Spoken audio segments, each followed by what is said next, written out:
Shalom semuanya. Hari ini mari kita baca Matius pasal 21. Matius pasal 21 mulai ayat ke-33 sampai 46 kita baca bersama.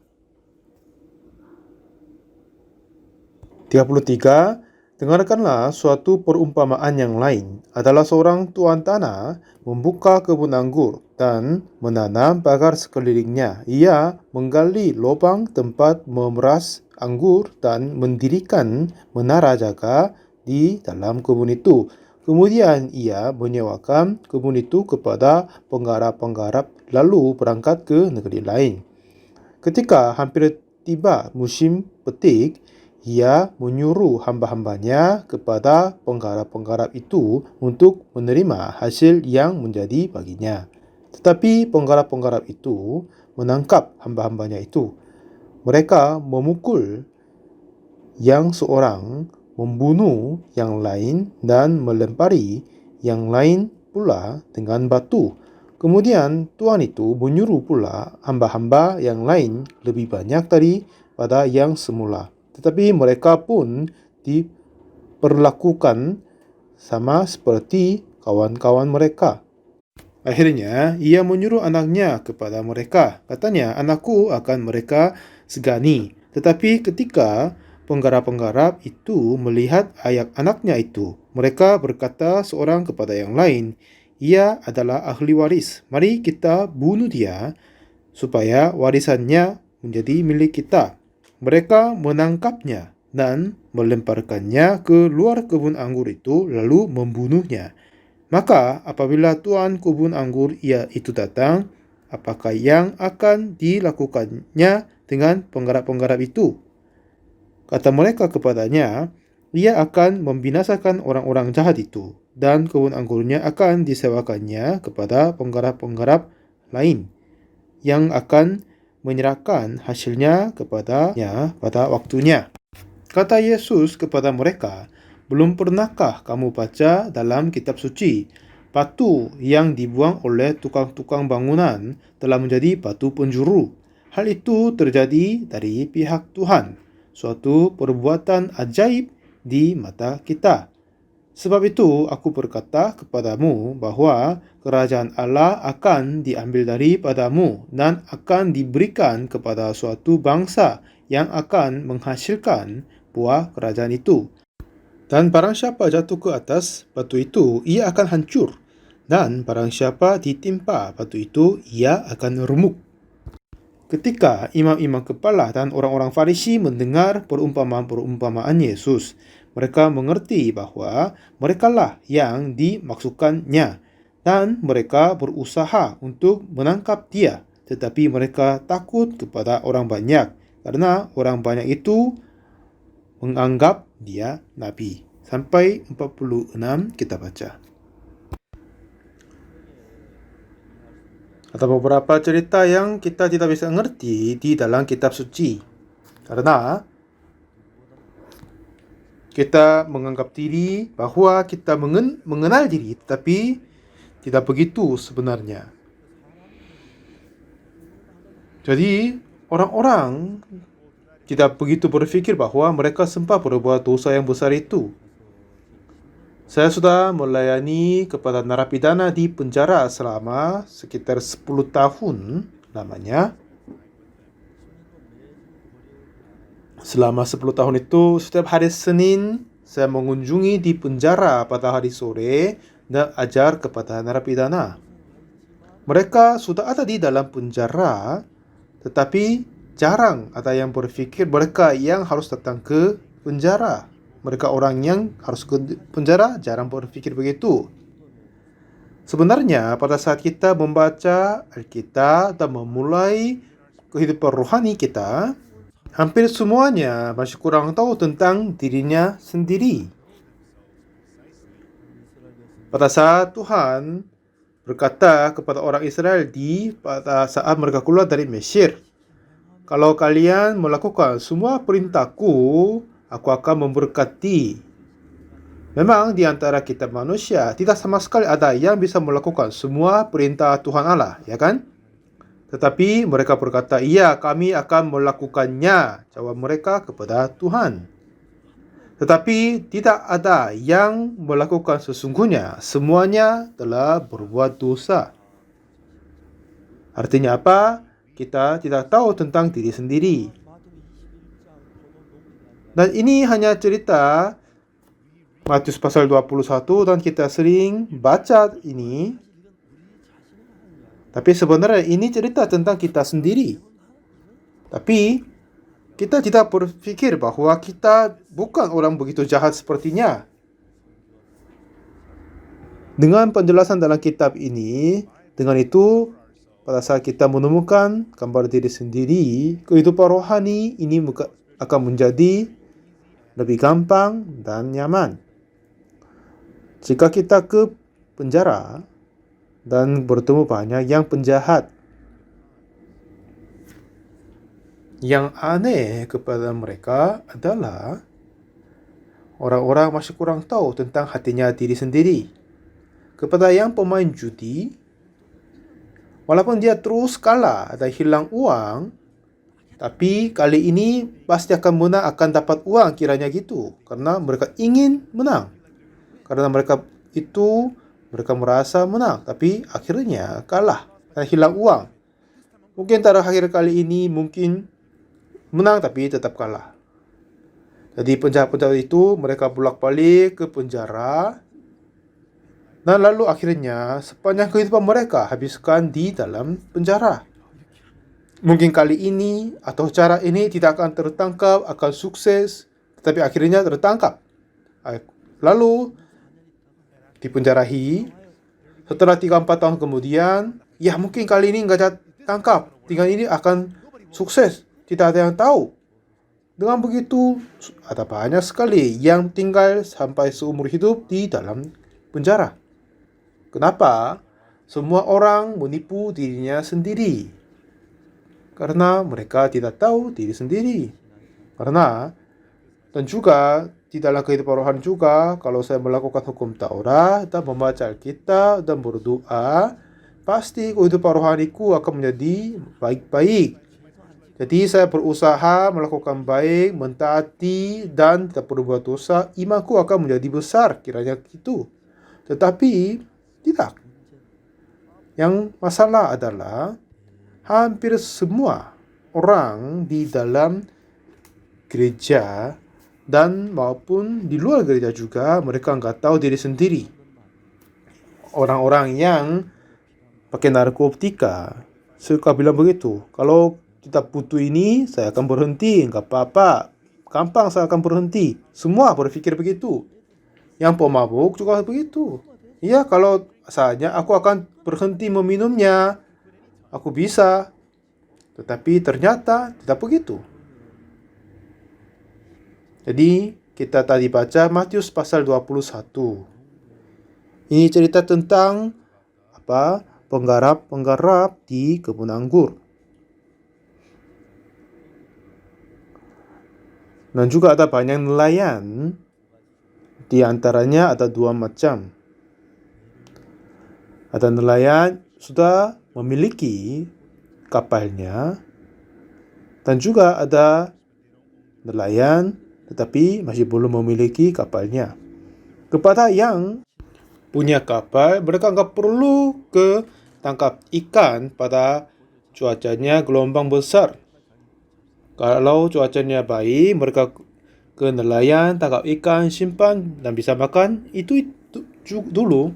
Tapi kepada yang tidak punya kapal, mereka harus sewa kapal untuk tangkap ikan.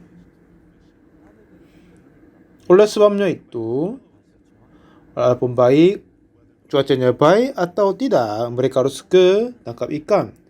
Walaupun ada gelombang besar, tapi mereka tetap pergi untuk tangkap ikan. Setelah mereka tangkap ikan, mereka harus membagi 2, dan setengahnya harus dikasih kepada pemilik kapal.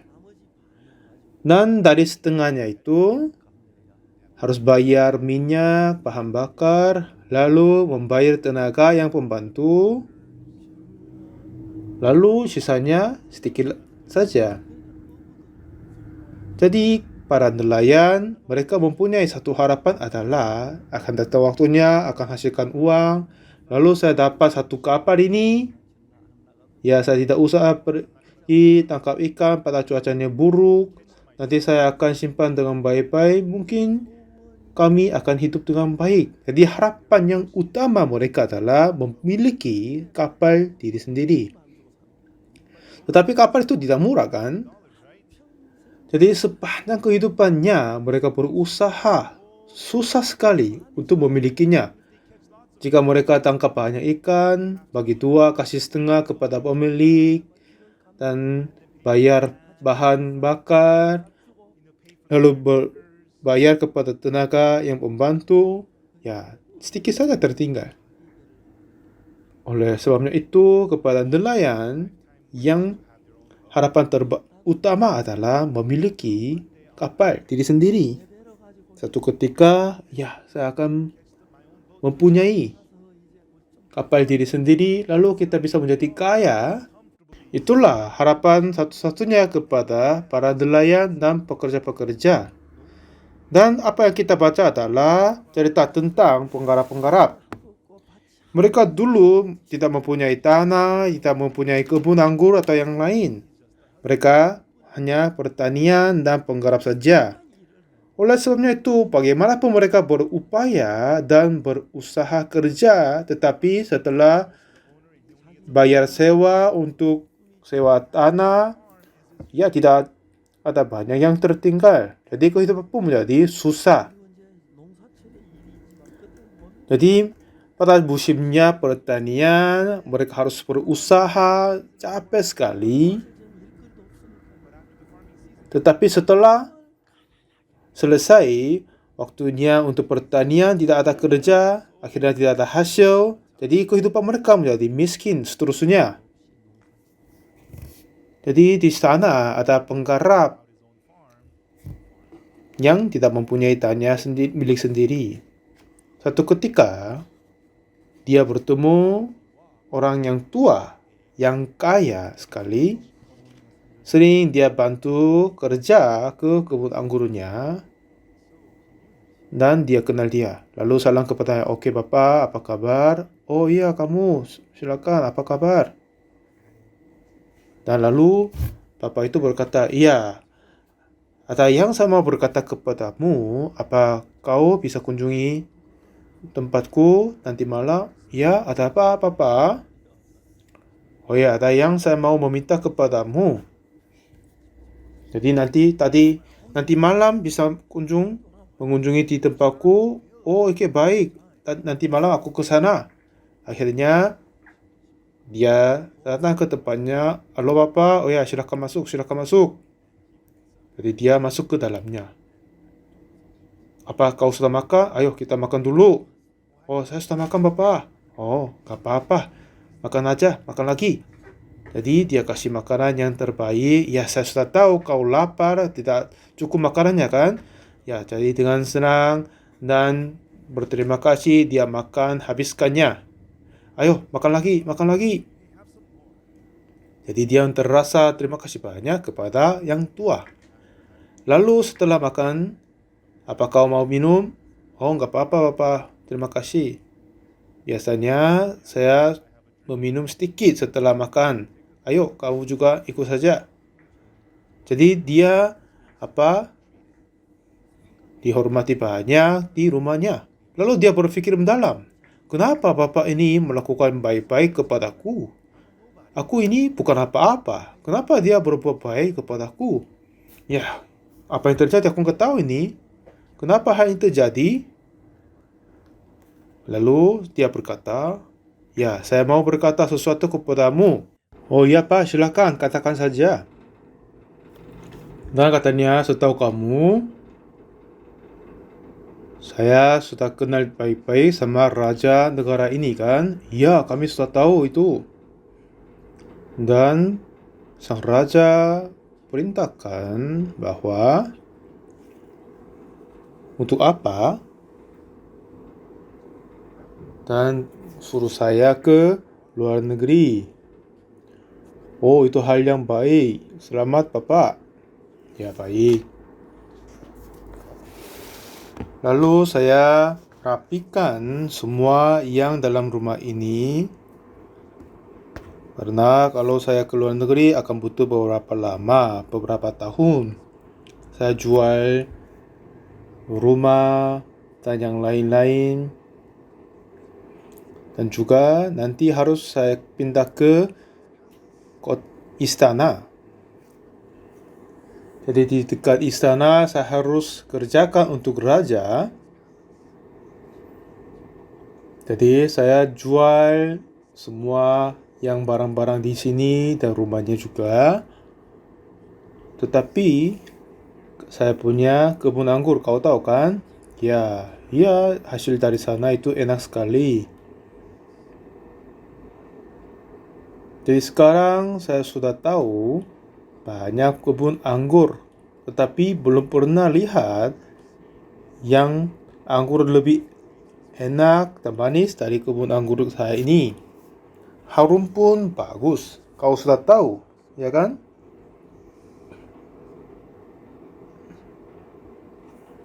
Jadi kalau jual di pasar itu jual cepat-cepat karena manis sekali. Akhirnya saya terus berpikir apakah aku harus jual kebun ini, tetapi masih belum bisa menemukan anggur yang lebih manis dari hasil dari kebun yang saya punya ini. Jadi saya memutuskan bahwa tidak akan jual ini. Lalu saya dapat sampaikan anggur yang terbaik kepada raja. Dan lalu kalau saya mau minum, saya akan minum anggur dari hasil tanahku ini. Untukku ini saya berpikir banyak sekali. Saya pernah lihat kamu kerja di kebun anggur saya. Saya melihat itu kerjamu bagus sekali. Jadi saya berharap Anda pegang kebun anggur ini dan kerja di sini. Kalau ada hasil dari sana, kau bisa menjadi seperti kaya. Tetapi kadang saya akan kirim hambaku sekitar 20% dari hasilnya akan membayar kepadaku melalui hamba yang aku kirim. Itu saja. Jadi memang kehidupanmu sampai sekarang ini ya agak susah kan? Tapi biasanya nominal sewa sekitar hasil darinya 50% dari hasilnya. Tetapi saya lihat kau adalah yang rajin, saya percaya padamu dan hanya bayar 20% dari hasil saja. Lalu dengan itu yang sisanya kau bisa hidup dengan keluarga dan beli banyak yang baik kepadamu, anak keluargamu. Sekira saya itu baik sekali. Jadi kiranya penggarap ini kiranya, wah, betapa baiknya ini. Oh ya Pak, siapakah aku? Jadi engkau memberi belas kasihan kepadaku. Terima kasih banyak, terima kasih banyak. Saya mengucap terima kasih banyak. Ya udah enggak apa-apa. Karena saya sudah, iya kan, orang sudah kaya. Jadi hanya satu pertanyaan saja, jagalah kebun anggur dengan baik-baik. Jadi saya sudah mendirikan menara dan juga ada tempat memeras dan juga ada rumah dia ada dalamnya. Jadi lebih baik kau pindah ke rumah di dalam kebun anggur. Jadi kau seperti memilikinya. Jadi penggarap ini merasa sangat-sangat berterima kasih kepadanya. Lalu berkata, Bapak, terima kasih banyak. Dengan segenap hatiku, aku akan menjaga kebun anggur. Pada saat Anda mengirim hambamu, aku akan bayar sewa, lalu akan sampaikan hasil anggurnya. Terima kasih banyak kau telah memberi belas kasihan kepadaku. Aku sepertinya sudah menjadi kaya. Ya, bukan apa-apa, tapi semoga kau hidup dengan baik-baik. Ya, terima kasih banyak, terima kasih banyak. Terus dia terasa syukur kepadanya. Akhirnya, dia izin pulang dan disuruh, ya kau pindah besok ya. Di situ sudah ada banyak kamarnya. Jadi bisa kasih satu kamar kepada setiap anak-anakmu. Oke, baik Pak, terima kasih banyak, terima kasih banyak. Jadi dia merasa sangat-sangat berbahagia. Akhirnya dia meminum sedikit lagi, sedikit mabuk. Dengan senang hati dia pulang ke rumah. Lalu dia panggil istrinya, ayo sayang, ada yang hal-hal terbaik terjadi kepadaku. Jadi mereka terasa berbahagia sekali. Lalu dia berkata kepada istrinya, ya, yang pemilik kebun anggur itu sewakan kebun anggur itu kepada kita. Kalau setelah kita dapat hasil dan jualnya, kita akan menjadi kaya, kita akan jual baik-baik. Karena tidak ada yang anggur lebih baik daripada kebunnya. Dan di situ juga ada rumah mempunyai 8 kamar, itu seperti menjadi milik kita. Sudah ada pemeras, sudah ada yang penara, semuanya lengkap di situ. Kita tidak perlu khawatir lagi, tidak perlu susah lagi. Lalu akhirnya mereka pindah rumah ke sana. Tuan itu pergi ke dekat istana dan menguruskan pekerjaan-pekerjaan negaranya. Dan lalu mereka menjaga kebun anggur itu. Dan itu hasilnya bagus sekali, harumnya juga bagus sekali. Di dalam harum anggur itu, dan waktunya tetap berlalu. Pagi datang, siang sore datang, dan anak-anak pun suka tinggal di situ. Lalu tenaga-tenaga datang memetik anggur dan pres di tempat pres itu. Lalu mereka menginjak di atas tempat presnya, lalu mendapat jus dan masukkan ke dalam bejana, masuk ke dalam bejana yang besar dan pergi ke pasar. Ya, itu dapat terjual cepat sekali karena itu kelihatannya harum dan enak. Lalu menghasilkan banyak uang segini. Ini uang sebesar ini belum pernah dapat dulu. Akhirnya dia dapat beli baju untuk anaknya yang lain. Jadi besok mereka petik ulang dan jualnya, lalu beli baju untuk istrinya. Karena setiap hari petik, jual, hasilkan uang lagi. Satu ketika orang ini beli kereta. Istrinya tanya, oh ini dapat dari mana? Ya, ini bekas dari temanku. Katanya dia jual dengan harga yang murah. Jadi saya beli itu. Ya, memang kuda kami kuat kan, jadi di mana saja kami pergi, naik kereta ini sudah bagus. Jadi cara makan sudah jadi berubah, cara pakaiannya berubah, cara kehidupannya menjadi berubah. Mereka sudah menjadi orang-orang kaya. Akhirnya orang-orang upahannya datang dan kasih hormat kepadanya. Kalau kasih uang sedikit lebih, mereka memberi hormat lebih. Semuanya menjadi tetap berubah. Akhirnya dia berpikir ulang, ya aku pun bisa hidup seperti begitu. Ya, ini semuanya anugerah dari Tuanku. Akhirnya dia membawa anak-anak dan pergi ke rumah makan yang baik. Dan mau makan apa? Mau makan ini yang lain. Terus mereka makan semuanya. Ya, ini bagaimana mungkin kita bisa hidup begitu? Ya, anak-anak, dengarkan padaku, ayah ini. Ini semua adalah karena bantuan dan anugerah dari Tuhan. Jika beliau datang, kau harus memberi salam dengan hormat kan? Dan harus mengucap terima kasih kepada tuannya kan? Kalau dia bertanya, apa kau berterima kasih? Harus menjawab, ya karena engkau telah memberi kebun anggur ini, olehnya kami sudah bisa menjadi kaya, bisa hidup baik, kau harus berjawab begitu, ya kan? Kau bisa ngerti? Nah, seperti begitu, hati bersyukur kepada tuannya memulai penuh dalam hatinya. Jadi, lalu 1 tahun, 2 tahun makin berlalu, akhir-akhirnya dia sudah menjadi orang kaya. Sudah bisa beli pakaian yang terbaik, dan sering naik kuda dan kereta. Akhirnya kalau ada yang pekerjaan-pekerjaan di desa, dia kasih uang. Akhirnya dia menjadi orang yang terbaik juga. Ya, ini semuanya anugerah dari tuannya.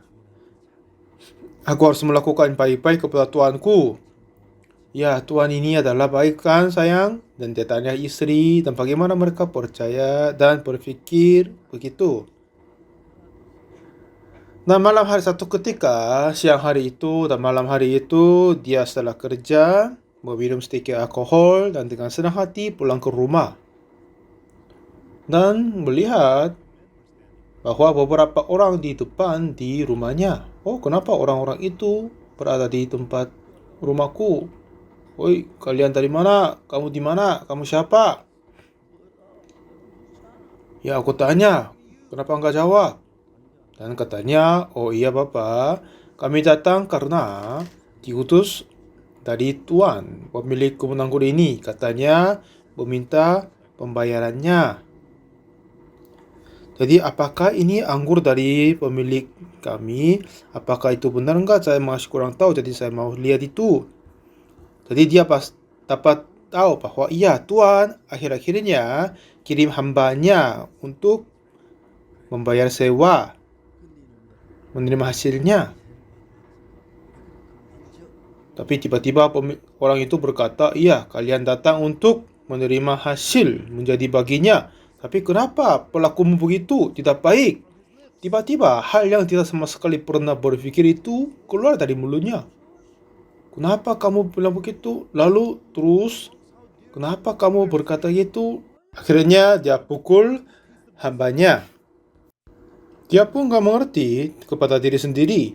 Kenapa aku berbuat begitu? Aku selalu berusaha berbuat baik kepada tuanku. Aku sungguh-sungguh berbuat baik kepada tuanku. Tapi tiba-tiba dia tidak sadar, tapi ini terjadi kepadanya. Kenapa kau berbuat begini? Katamu bagaimana begitu? Dia terus pukul. Hambanya datang. Oh, tahan dulu Bapak. Kenapa kau pukul aku? Apa yang saya berbuat salah? Apa katamu? Apa kau mau dipukul lagi? Akhirnya istrinya datang. Ada apa terjadi? Katanya, yang hamba-hamba ini berbuatnya enggak sopan.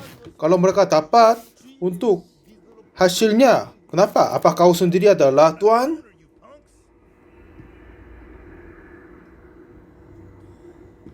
Jadi ini tidak sama sekali dapat mengerti kepada diri sendiri.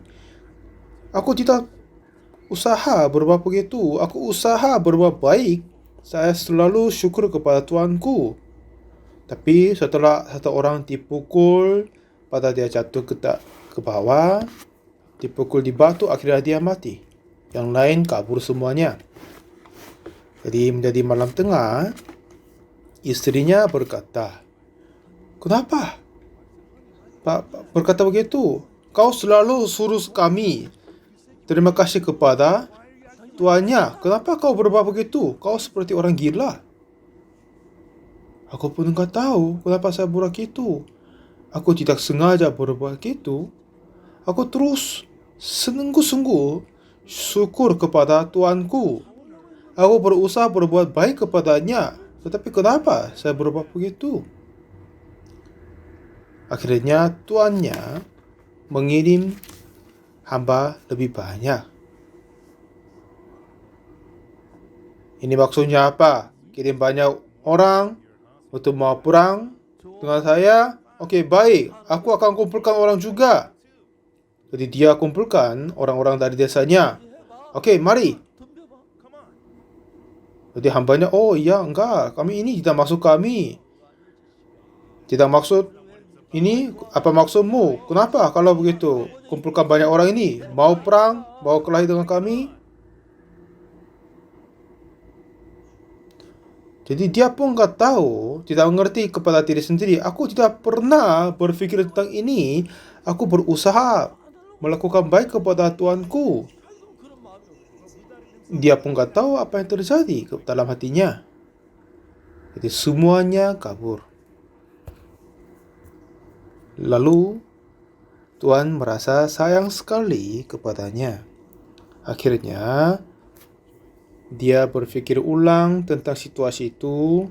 Akhir-akhirnya dia mengutus anaknya yang tunggal kepadanya. Ya pasti dia akan segani kepada anakku. Lalu anaknya datang. Oh, Anda sudah datang sini. Ya, katanya aku sudah datang Bapak. Ya, silakan masuk. Maksudnya apa? Apa kau mau kelahi denganku? Oh bukan, aku tidak masuk itu. Saya hanya terima uang sewa saja. Ayahku suruh saya ke sini dan terima uang sewa saja. Tapi orang ini berkata, apakah aku dianggap sepi? Ya, saya juga berpikir, jika Anda tidak ada, kebun ini akan menjadi milikku. Karena ayahmu sudah tua kan? Ya, mungkin dia tidak akan lama hidupnya. Ya, lebih baik Anda mati untuk keluarga kami. Oh, kenapa Bapak berkata begitu? Ya, ayahku melakukan baik kepadamu dan hanya kau tinggal di sini dengan berbahagia. Hanya kasih sedikit uang sewa untuk, jadi enggak apa-apa. Ya, kau berkata seperti malaikat. Tetapi seorang hambanya udah mati. Tetapi masih dia orang yang terbaik begitu. Tapi aku bukan orang yang terbaik sepertinya. Jadi Anda harus mati untuk kami. Silakan masuk ke dalam ruanganku. Aku akan kasih minuman. Setelah ini, ya kau harus mati.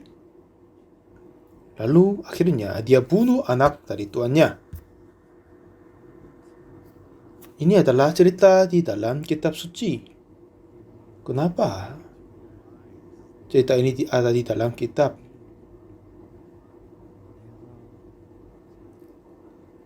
Kita artinya apa? Tinggal diri sendiri tetapi tidak tahu tentang diri sendiri. Seseorang berpikir, kalau saya berhenti minum, mungkin bisa berhasil minum, tidak mau melakukan, tidak akan melakukan, kiranya mereka begitu. Kalau saya hidup baik-baik, kiranya mereka akan bisa sukses. Tapi semuanya pembohong. Seseorang mentaati kepada firman Tuhan, melakukan 10 hukum dan mentaati kepada Tuhan, hidup baik-baik, tidak mungkin. Jadi cerita ini adalah perumpamaan dari Yesus. Setelah dia melihat hati manusia dan menciptakan perumpamaan ini kepada yang pecandu narkoba, mereka selalu berkata, aku akan berhenti. Yang perokok, pemabuk, semuanya begitu. Kalau mereka berhenti, ya berhenti aja. Tetapi tidak bisa berhentinya. Ada seorang yang tua yang saya tahu, dia mati karena meminum alkohol. Dulu dia kena penyakit karena meminum banyak alkohol. Lalu dokter berkata, jika Anda meminum alkohol lagi akan meninggal dunia. Walaupun sedikit pun kau minum akan meninggal dunia. Harus ingat ini dengan baik. Lalu dia pulang ke rumah. Setelah diobati tadi, klinik, anak-anaknya datang di depannya.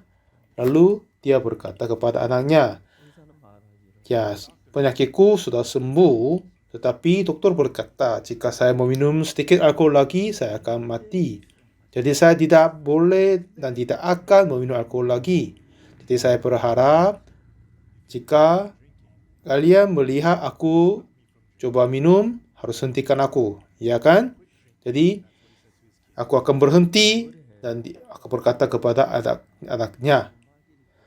Setelah itu, beberapa bulan kemudian, dia pakai baju yang terapi, lalu pergi ke luar. Jadi anaknya bertanya, "Oh ayah pergi ke mana?" "Ya, saya pergi ke pesta ulang tahun temanku." Anaknya berkata, "Oh ayah, jangan ke situ. Kalau Anda ke sana, Bapak akan minum." "Hei, apa maksudmu? Apakah saya akan minum alkohol? Setelah itu saya akan mati. Apakah kau pikir aku begitu? Ini adalah ulang tahun temanku. Aku harus hadir di sana. Hanya saya tidak minum kan? Hanya makan, makanan, dan mengucap selamat kepadanya itu aja. Gak apa-apa." Akhir-akhirnya dia pergi ke sana. Tetapi anaknya terus menahan kepada ayahnya, "Oh ayah, jangan ke situ. Kalau di situ ada banyak yang kasih minum kepadamu." "Bilang apa kamu? Aku akan ke situ, tetapi tidak akan meminum alkohol. Kalau saya minum, aku akan mati. Kenapa saya akan minum? Saya tidak akan minumnya. Bagaimana kau berpikir tentang aku?" Lalu ayahnya pergi ke pestanya. Memang pesta di dalam desa, sepanjang hari mereka berbicara, meminum, makan, seterusnya. Akhirnya dia berkata kepada teman-teman, "Hai teman, jangan kasih minum kepadaku, karena kalau saya minum, aku akan mati. Kalau saya mau coba, kalian harus tahankan aku kan?" Jadi mereka setuju dan kasih makanan saja. Dan pesta ini senang-senang saja. Setelah mereka makan siang, dia membawa cangkir kecil dan mau coba sedikit saja. Mungkin sedikit ini tidak akan apa-apa. Tapi yang teman yang lain berkata, "Ya, tidak usah, tidak boleh." Tapi orang ini berkata, "Yang sedikit ini nggak apa-apa, ini tidak akan membunuh aku, nggak apa-apa."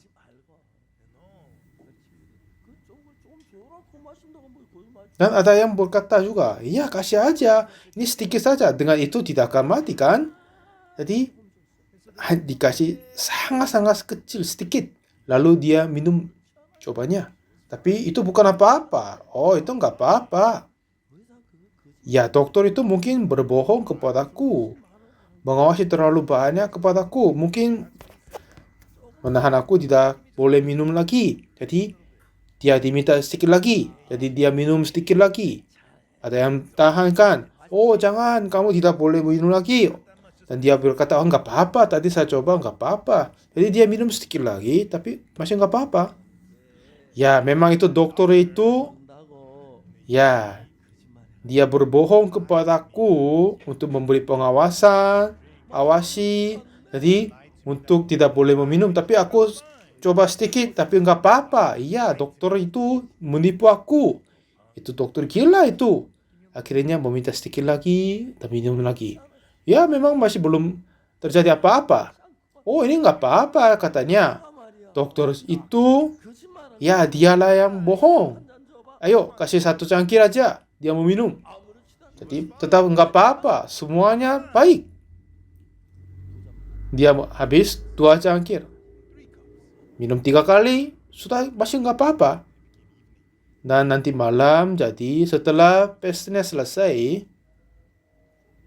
dia merasa agak sakit perutnya. Oh, kemungkinan mau minum alkohol. "Aduh, sakit perutku sakit. Sakit sekali." Lalu tiba-tiba dia mati di sana. Ini apa perilaku kita manusia kan? Semuanya begitu. Karena kita tidak boleh percaya diri sendiri, akhirnya dia berusaha tidak meminum alkohol karena kalau minum dia akan mati dan kiranya dia tidak akan meminum. Seperti penggarap-penggarap itu berusaha baik-baik kepada tuannya. Ini bukan hanya cerita khusus penggarap itu, tetapi kita manusia sudah sama dengannya. Tidak ada yang beda darinya. Dan semua orang ditipu bahwa jika aku berhenti minum, aku akan berhenti. Kalau saya berhenti berbuat jahat, ia bisa berhasil. Aku tidak boleh berbohong, aku tidak akan berbohong. Jadi dengan sejati hati aku akan mentaati Tuhan dan melakukan hukum Taurat, begitu. Tetapi apa yang penting adalah pada saat Yesus berkata kepada kita, apa maksud Yesus adalah bukan kita harus berhati-hati, bukan berkatanya kita tidak boleh minum alkohol, tetapi artinya kita harus mati bersama dengan Yesus di atas kayu salib. Di antara jemaat-jemaat di dalam gerejaku, setelah mereka menerima keselamatan Tuhan dan mereka senang, sukacita, dan berbahagia, tetapi akhirnya mereka jatuh ke dalam duniawi. Saya sudah melihat banyak sekali begitu. Mereka sungguh-sungguh suka dan sukacita, berbahagia setelah menerima pengampunan dosa, lalu menjadi musuh dari gereja dan menganiaya gereja. Ada banyak yang terjadi begitu. Mereka dengar firman Tuhan dari hamba Tuhan, mereka sudah terima keselamatan Tuhan, tetapi setelah mereka ditipu oleh iblis dan berkata jahat kepada hambanya, ada banyak terjadi kepada mereka. Permasalahan adalah kita tidak boleh percaya diri sendiri. Tetapi hampir semua orang, memang kita sudah berbuat sedikit dosa, tetapi menganggap diri masih orang yang baik. Tetapi saudara, kita semua, jika kita jatuh dan ditipu oleh iblis, kita pun sempat berbuat dosa dan kejahatan. Seperti Yudas Iskariot, ada yang bisa jual Yesus juga. Dan kita juga sempat menjadi orang-orang yang jahat sekali. Dan iblis yang menipu kita. Dan kalau kita ditipu, kita pun menjadi seperti iblis. Tetapi masih banyak orang percaya diri sendiri. Seperti penggarap-penggarap, mereka berusaha baik-baik kepada tuannya. Oleh sebabnya itu mereka percaya mereka akan berbuahnya. Artinya mereka percaya diri sendiri. Kita pun percaya diri sendiri. Tetapi iblis lebih hikmat, bijaksana daripada kita. Semua murid Yesus menyangkal Yesus dan Yudas Iskariot menjual Yesus. Ada banyak cerita seperti ini di dalam kitab suci. Jika kita baca Hakim-Hakim, orang-orang Israel melayani Tuhan dan hidup baik. Pada saat keadaan mereka menjadi baik, langsung menyangkal Tuhan. Mereka menyelayani kepada Baal dan Astaroth yang ala-ala lain begitu. Lalu mereka menjadi tawanan, menjadi musuh dari bangsa lain. Lalu mereka menangis, meminta ampun kepada Tuhan, bersuruh kepada Tuhan. Akhirnya Tuhan selamatkan mereka. Dan sebentar lagi mereka balik ke kejahatan lagi. Inilah kita manusia. Tetapi orang berpikir bahwa yang lain mungkin begitu, tetapi aku sendiri tidak akan begitu. Kiranya mereka sepertinya. Kita semua berpikir begitu. Oleh sebabnya itu, jika kita percaya diri sendiri, jika Anda percaya diri sendiri, mungkin sekarang ini kelihatannya masih oke dan baik, tapi akhirnya sempat menjadi hamba dari iblis. Inilah perumpamaan dari Yesus Kristus tentang penggarap-penggarap dari kebun anggur. Betapa mereka merasa syukur terima kasih kepada Tuhannya. Dulu mereka hidup kesedihan dan kemiskinan, tetapi setelah mereka dapat kebun anggur, menjadi kaya, menjadi berbahagia, ini semuanya anugerah dari Tuhan. Kami mengucap syukur padanya. Terus mereka berpikir dan berkata gitu. Saat ini juga banyak orang telah menerima pengampunan dosa oleh darah Yesus dan bersukacita. Dan juga ada banyak sekali yang mengorbankan diri untuk Yesus Kristus. Setelah saya menerima pengampunan dosa tahun 1962, lalu masuk ke sekolah misi, kayak STT. Waktu itu ratusan jemaat dari gereja kami Mereka memutuskan bahwa hidup hanya untuk Yesus Kristus dan Injil Yesus. Tetapi tidak sama sekali ada yang hidup untuk Yesus sampai sekarang. Mereka terus jatuh ke dalam keinginan daging, mereka mengarahkan ke jalan duniawi, dan jatuh ke dalam dosa. Lalu, yang saudara yang lain berkata, ya orang itu berbuat jahat begitu. Kiranya apa? Dia tidak akan berubah begitu. Tetapi, dia yang percaya diri, menganggap diri melakukan baik, tidak akan menganiaya Tuhan dan gereja, mereka tidak akan tersesat, tetapi semuanya ditipu oleh iblis. Jadi Yesus berkata apa? Setiap orang yang mau mengikuti aku, ia akan menyangkal dirinya. Lalu bilang apa? Menyangkal dirinya. Jadi dalam kepercayaan kepada Yesus, kita terima berkat, kita harus melakukan baik, kita harus mentaati Tuhan, kita harus hidup untuk Tuhan. Banyak hal hati-hati seperti ini akan muncul dalam hatinya. Tapi kalau begitu, itu menjadi masalah. Janganlah percaya kepada dirimu sendiri, tetapi menyangkal dirimu sendiri.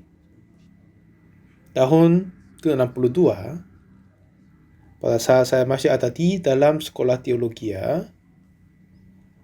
ada banyak yang lebih hebat daripadaku, tetapi sekarang tidak sama sekali menemukan mereka.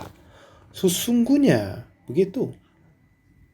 Ada satu yang saya tahu adalah jika saya mengikuti pikiranku pasti akan kalah. Pasti akan kalah. Kadang saya juga dapat ide yang terbaik, kelihatannya bagus, saya bisa berhasil, tetapi apakah ini harapan aku atau suruhan Tuhan atau perintah Tuhan? Dengan begitu saya tidak percaya diriku sendiri. Walaupun begitu, terkadang saya percaya diri sendiri, kadang saya berbuat masalah. Jadi setelah orang mereka mendengarkan firman Tuhan dan diselamatkan dan senang sekali. Jadi penggarap itu yang sudah terima kebun, dia sudah berkata kepada Tuhan, ini adalah orang yang baik, olehnya kita hidup dengan baik-baik. Selalu berpikir begitu, tetapi akhirnya roh jahat menipu dia dan menguasai dalamnya dan membisik hati yang jahat di dalamnya. Dia menjadi orang yang jahat. Walaupun kita terima pengampunan dosa, tetapi akan sesat sepertinya. Bagaimana orang terima pengampunan dosa tapi berbuat jahat begitu? Kita tidak dapat mengerti. Tetapi jemaat yang sesungguhnya yang menerima pengampunan dosa tetapi jarang tahan lama, sebentar lagi mereka akan tersesat. Di sekitar aku juga banyak orang mengasihi Tuhan setelah menerima pengampunan dosa, tetapi akhirnya mereka menjadi sesat, meminum alkohol. Ada banyak yang terjadi begitu. Jadi barang siapa di antara kita, jika iblis menipu kita, kita akan ditipu. Jadi kita tidak boleh percaya diri sendiri, tetapi harus memandang kepada hanya Yesus Kristus saja. Aku berusaha berbuat sesuatu, itu tidak boleh mempercayanya. Aku ini dan kita adalah orang jahat, kotor, dan seharusnya ditipu oleh iblis. Seharusnya Yesus memimpin aku. Tuhan Yesus harus memimpin kehidupanku di antara para hamba Tuhan juga, kepada yang banyak percaya diri sendiri. Jadi setelah mereka menerima pengampunan dosa yang hebat ini, tetapi langsung mereka jatuh ke dalam dosa, berbuat dosa dan kejahatan, dan menganiaya gereja, memusuhkan gereja, karena ditipu oleh iblis. Pasti iblis sudah cukup bisa melakukan begitu. Jadi cerita Matius pasal 21 ini, ya penggeram-penggeram ini senang dan selalu berusaha melakukan baik kepada Tuhannya, tidak sama sekali berpikir dia berbuat jahat kepada Tuhannya, tetapi akhir-akhirnya dia membunuh anaknya juga. Tapi di antara kita semua, tidak ada yang berpikir aku akan berbuat seperti begitu. Tetapi jika iblis menguasai di dalam kita, kita akan menjadi seperti iblis. Jadi kita tidak boleh percaya diri sendiri, tetapi hanya percaya kepada Yesus Kristus saja. Apakah ini adalah kehendak Tuhan? Apakah ini firman Tuhan? Jika kita tidak mengikuti firman Tuhan Yesus, iblis akan menipu kita dan sempat kita jatuhkan di dalam dosa dan kejahatan.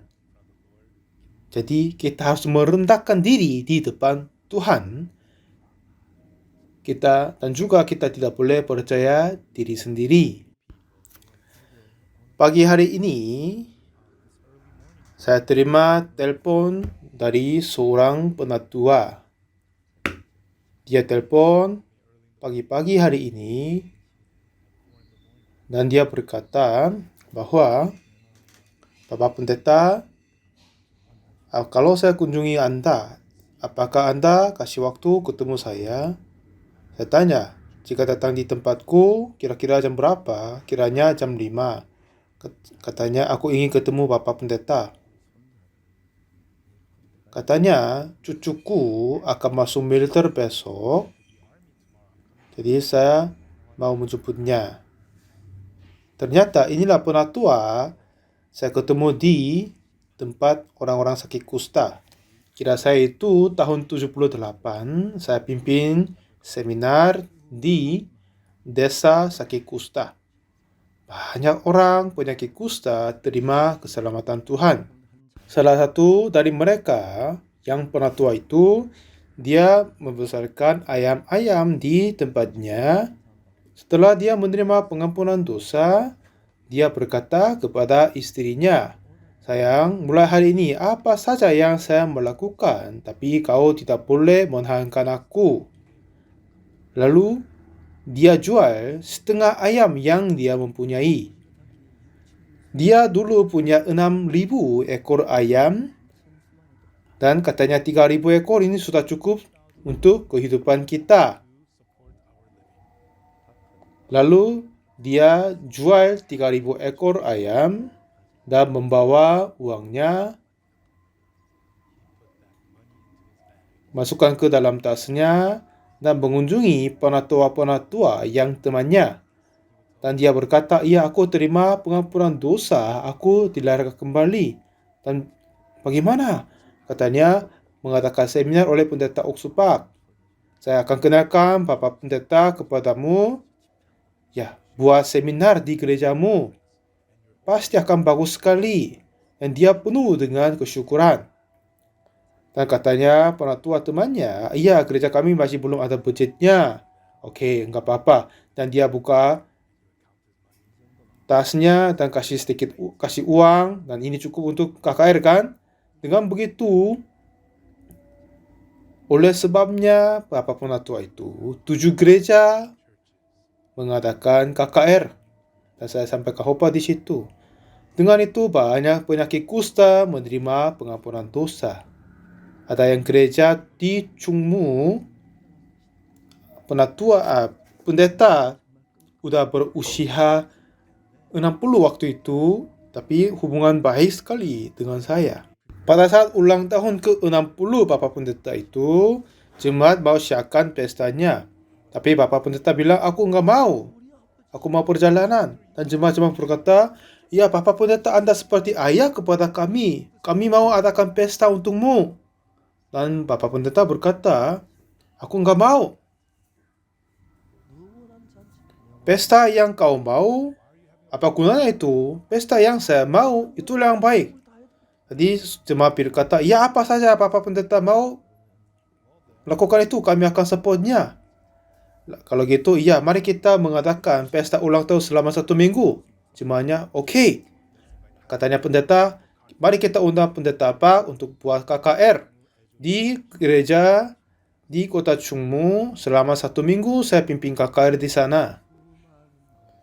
Jadi setelah itu saya mengunjungi banyak desa orang-orang kusta.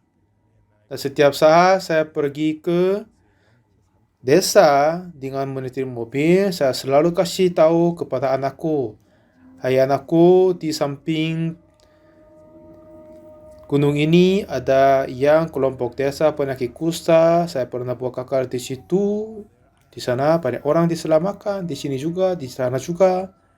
Nah, seperti begitu banyak orang penyakit kusta menerima keselamatan Tuhan dan pengampunan dosa. Dan kami hidup seperti keluarga dan teman, dan makan bersama, minum bersama, dan tidur bersama. Akhirnya penyakit kusta berkata, pasti pendeta pagi itu juga penyakit kusta. Lalu mereka berkata, ya Papa Pendeta, jujurkan saja. Jujurkan apa? Saya tanya. Ya kita sudah tahu. Tahu apa kamu? Ya kau bisa jujur kepada kami nggak apa-apa. Ya aku tidak akan sembunyikan kepadamu. Katanya kami sudah tahu semua. Ya kau tanya tahu apa? Ceritakan kepadaku. Katanya, Papa Pendeta, kau juga sakit kusta kan? Oh, masih belum. Mungkin saya akan kasih tahu beberapa saat lagi. Karena katanya ada yang kena penyakit kusta akan mengenal penyakitnya setelah beberapa tahun kemudian. Seperti gitu, saya senang dan berbahagia begitu.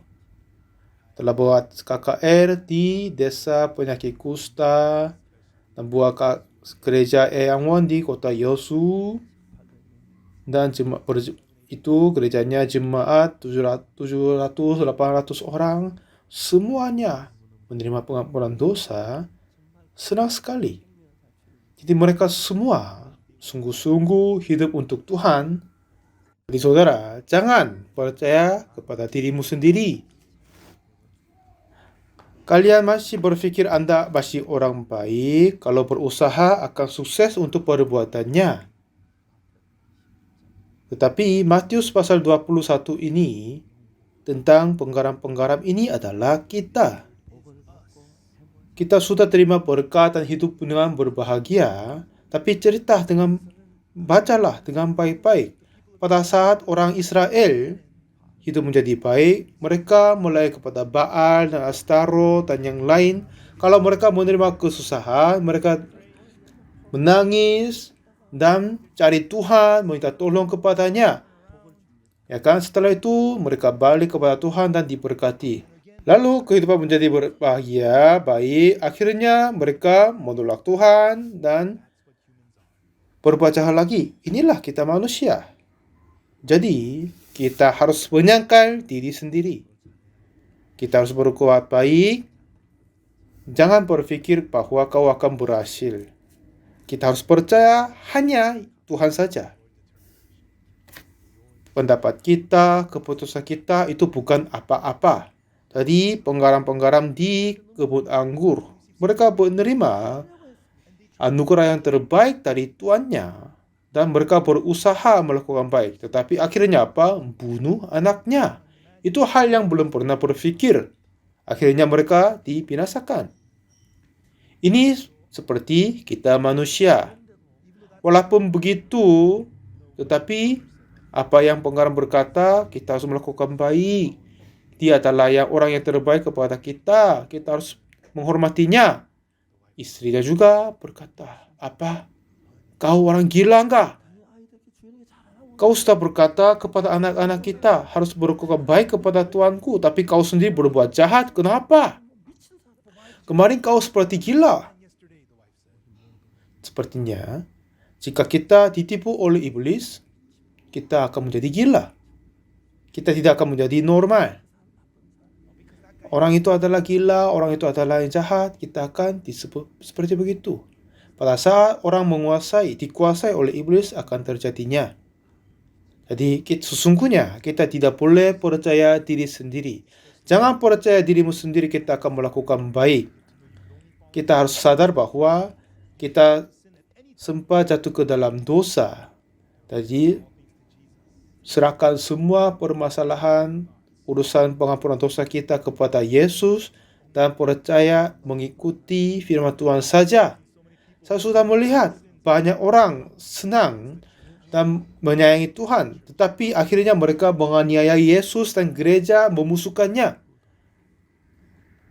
Kita semua juga sempat terjadi begitu. Jadi, jika kita percaya diri sendiri, Jadi kita tidak boleh percaya dirimu, dan pada saat kita hanya mempunyai iman kepada firman Tuhan, kita akan terima berkat sesungguhnya. Mari kita hidup untuk selamanya, melayani Tuhan, dan bekerja untuk Injil dengan tidak percaya pikiran diri sendiri. Saya sudah melihat banyak orang tersesat walaupun mereka menerima pengampunan dosa. Jadi aku pun sempat sesat menjadi jahat. Jadi jangan kita percaya diri sendiri, tetapi hanya percaya kepada firman Tuhan. Jangan percaya keputusanmu, segawahtmu. Itu bukan apa-apa. Jadi kita menyangkal diri sendiri dan percayalah kepada firman Tuhan Yesus saja. Itulah saatnya kita akan hidup kehidupan rohani sesungguhnya. Kita berdoa. Tuhan Bapa kami, melalui kitab suci ini, Tuhan memberitahukan tentang gambar kami. Cerita tentang penggarap-penggarap di kebun anggur ini bukan hanya cerita saja, tetapi cerita kami. Walaupun dia terima berkat besar, tetapi akhirnya bunuh anaknya Tuhan. Kami pun sempat berbuat begitu. Biar kami tidak akan percaya kepada diri, dan bantu kami percaya kepadamu Tuhan, dan kasih tahu bahwa kami adalah bukan apa-apa, dan percaya kepadamu Tuhan dan melayanimu Tuhan. Bantulah kami hidup seperti itu. Tolong memberkati kami semua. Terima kasih banyak Tuhan. Dalam nama Tuhan Yesus Kristus kami berdoa. Amin. Ya, terima kasih banyak semua.